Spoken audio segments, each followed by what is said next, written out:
Caríssimos irmãos e irmãs, a primeira leitura de hoje, retirada do livro do profeta Ezequiel, nos apresenta a seriedade da nossa vida. Diz aqui o profeta que se um justo se desvia da sua justiça, ele se perderá. Ele não pode viver da justiça praticada, mas se ele se afastar, ele perderá tudo aquilo que ele adquiriu. Mas se o ímpio se arrepender dos seus pecados e se voltar para o Senhor, ele será perdoado. Isto é, Deus misericordiosamente não levará em conta os seus pecados do passado, mas o cumulará de bênçãos e aceitará a sua conversão.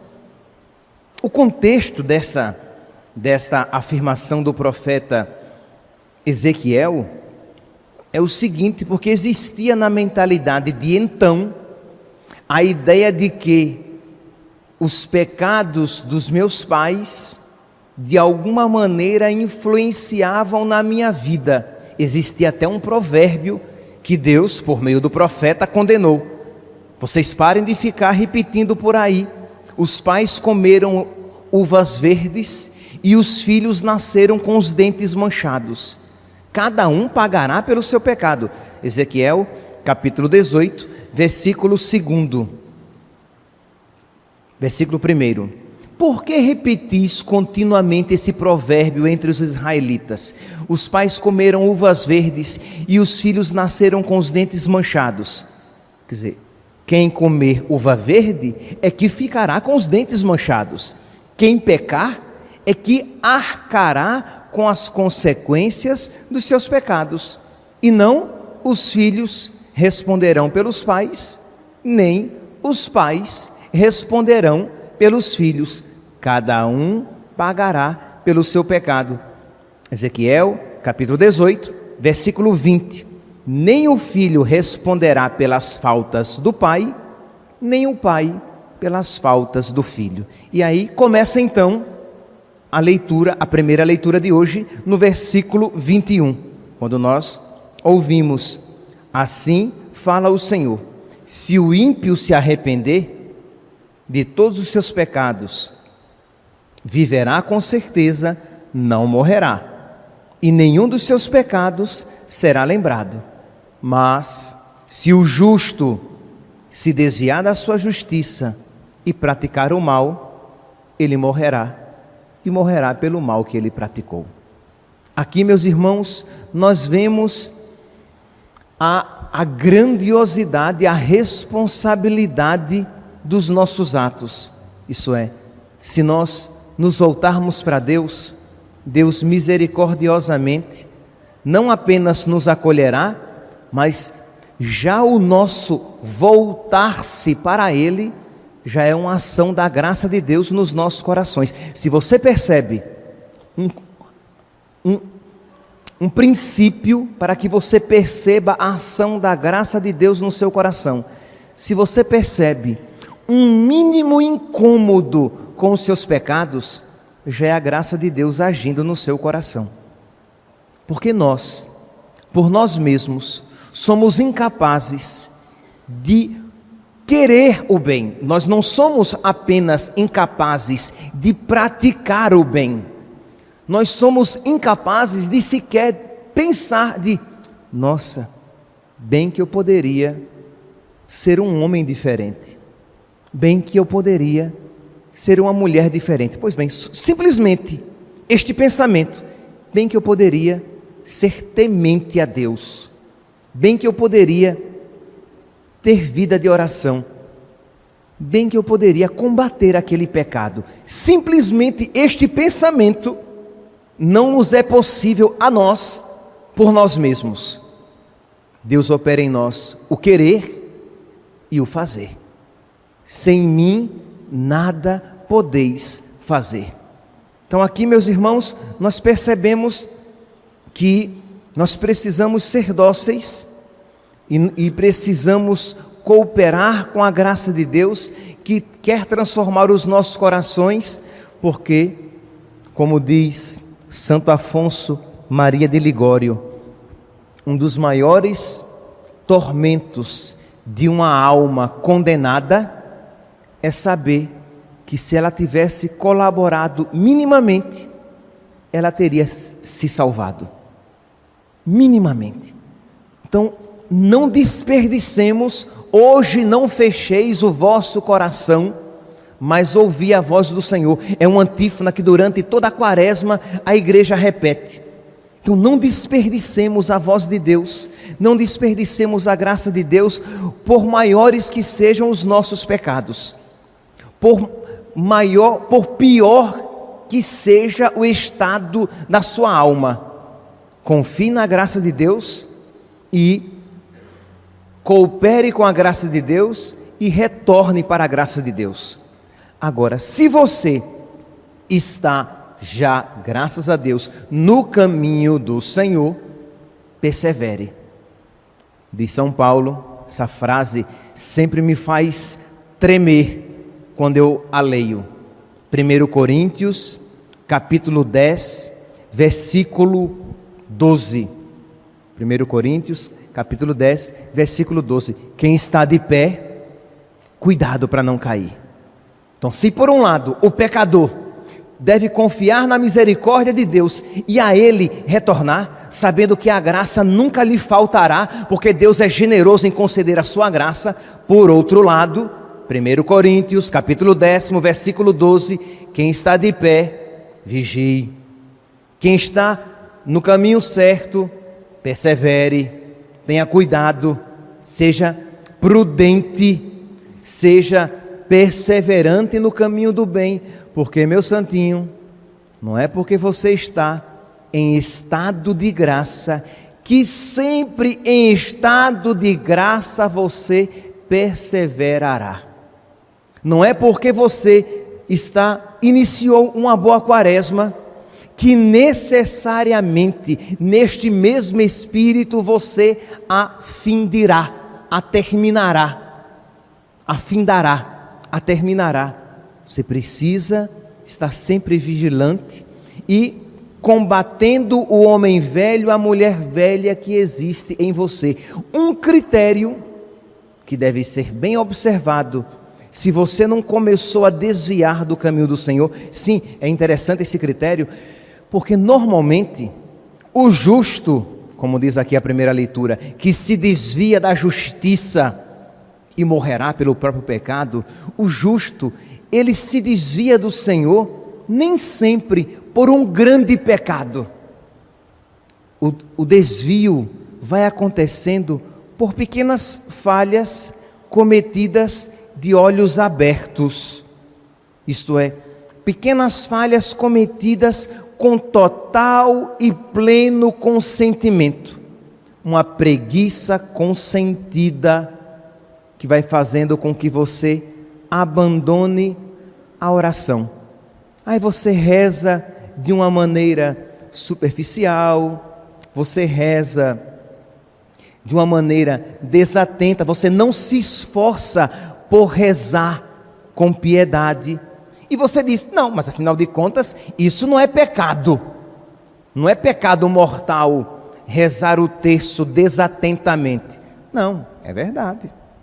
Não é pecado mortal. Não é pecado mortal não participar com toda a piedade da Santa Missa. É verdade. Não é pecado mortal participar da missa sem se esforçar por estar totalmente atento. Não fazer penitência durante a quaresma.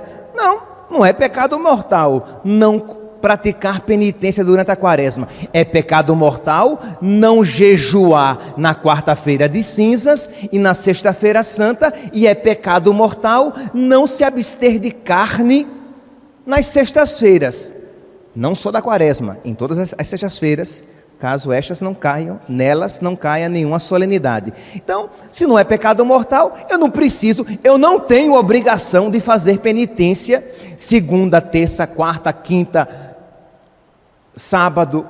Não é pecado mortal, meu santo, de maneira nenhuma. Mas saiba que esses pequenos atos de falta de generosidade, de desleixo, os pecados veniais cometidos inadvertidamente, de qualquer jeito, besteira, é apenas um pecadinho, é apenas uma mentirinha, é apenas uma fofoquinha, é apenas uma pequenininha falta de caridade.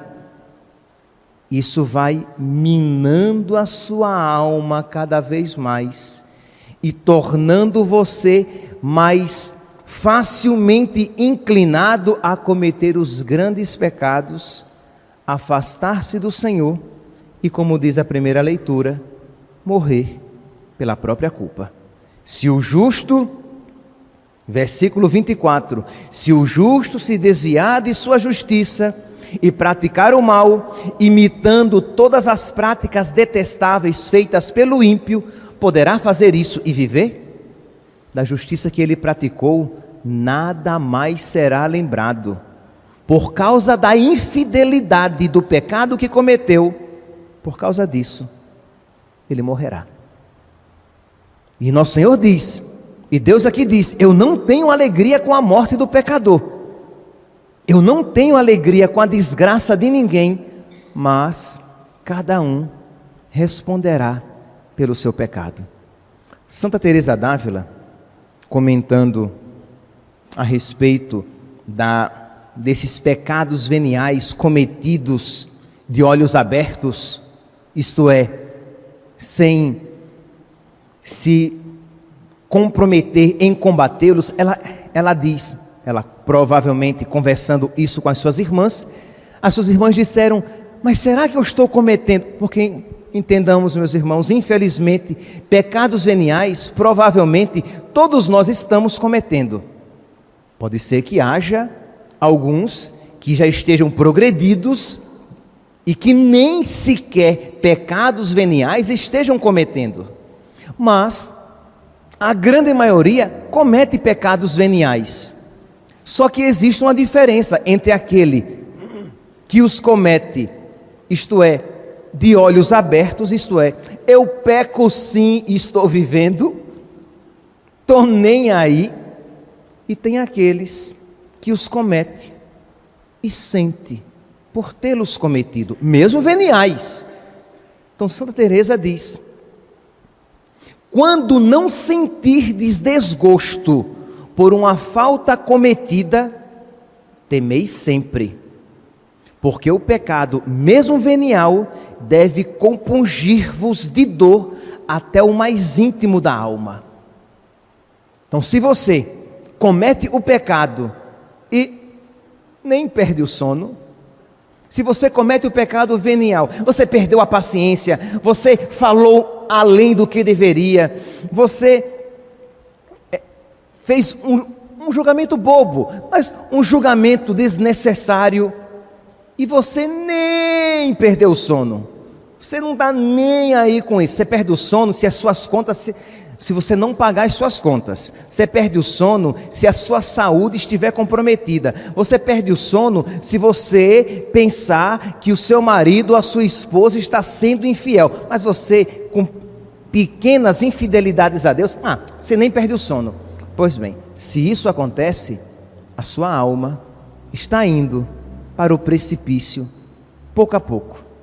Mas se você chora, sente até mesmo as faltas veniais, agora diz uma outra Teresa, a Teresinha, ela diz, estas nem desagradam a Deus. Por quê? Porque provém da nossa fraqueza, da nossa fragilidade, e quando a gente já se dá conta de que as cometeu, a gente já se volta para a misericórdia de nosso Senhor e diz, misericórdia, Senhor, tenha piedade de mim, porque eu sou tão pecador. Misericórdia, Senhor, tenha misericórdia de mim, e eu te louvo, Senhor, porque Tu és tão bom, e Tu és um Deus tão bom, que queres ser amigo da minha alma, tão ruim e tão feia. Tu és um Deus tão bom, que queres morar nesta minha casa, neste meu coração, tão velho, tão feio e tão sujo. Percebe que a atitude espiritual aqui é totalmente outra, e isso irremediavelmente levará você ao quê? A um crescimento espiritual. Por quê? Porque levará você a um reconhecimento da sua miséria, a uma humilhação constante diante de Deus, que resultará numa humildade com seus irmãos, porque você verá que você é pó, que você não é nada. E como é que você, que é pó, pode esperar algo diferente dos seus irmãos? Então você terá misericórdia, paciência, compaixão, bondade com seus irmãos, quando eles manifestarem as mesmas faltas que você, inadvertidamente, sem perceber, tem cometido. Então é diferente a postura de quem comete essas faltas veniais. E aí, é claro, meu santo, a alma, a pessoa começa a progredir espiritualmente. Porque não é admirável que uma pessoa, imagine aqui, sei lá, vamos tirar aqui a média. Há 20 anos você vem caminhando em estado de graça. Há 20 anos você vem comungando quase que todos os dias. A média. Há 20 anos você vem entrando em contato com o sagrado quase que cotidianamente. E você ainda não é santo. E você ainda não é santa. Por quê? Por culpa da santidade dos sacramentos que você recebe, ou por culpa sua de não combater as faltas veniais que impedem o seu crescimento na santidade? Porque são as faltas veniais que nos impedem de ser santos. São as faltas veniais que impedem que os dons de Deus se manifestem abundantemente na nossa vida. São aqueles, entre aspas, pecadinhos contra os quais nós não lutamos, que nós não combatemos, que nos impedem de progredir rapidamente na santidade que o Senhor quer que nós progridamos. Meus irmãos, vamos pedir a Deus um espírito mais combatente, um espírito mais determinado contra o pecado, aquela determinação a respeito da qual Santa Teresa falava, né? Que nós sejamos determinados na luta contra o nosso pecado. E ao mesmo tempo, vamos tirar o dia de hoje para louvar a Deus a sua bondade e a sua misericórdia. Você olhando para a sua vida, para as suas falhas estas contra as quais você esteja lutando, você vê as suas falhas e você louva a Deus e diz, como o salmista de hoje: não há outra palavra com que responder à palavra de Deus que nós ouvimos. Como é que diz aqui o salmo? Das profundezas eu clamo a vós, Senhor, escutai a minha voz, vossos ouvidos estejam bem atentos ao clamor da minha prece. Se levardes em conta nossas faltas, quem haverá de subsistir? Quem é que pode se colocar diante de Deus e dizer: eu sou santo, eu não tenho nada que incrimine, que inquiete a minha consciência, mas em vós se encontra o perdão, eu vos temo e em vós espero. Então que sejam essas duas atitudes. Primeira, uma atitude verdadeira de combate contra os nossos pecados, mas perceberemos que algumas falhas ainda continuarão em nós, então nós louvaremos a bondade, a misericórdia e a paciência de nosso Senhor, que não nos abandona, que nos ama e continuará derramando as suas graças sobre nós, para que nós possamos progredir no espírito de santidade que Ele espera de cada um neste dia. Louvado seja nosso Senhor Jesus Cristo.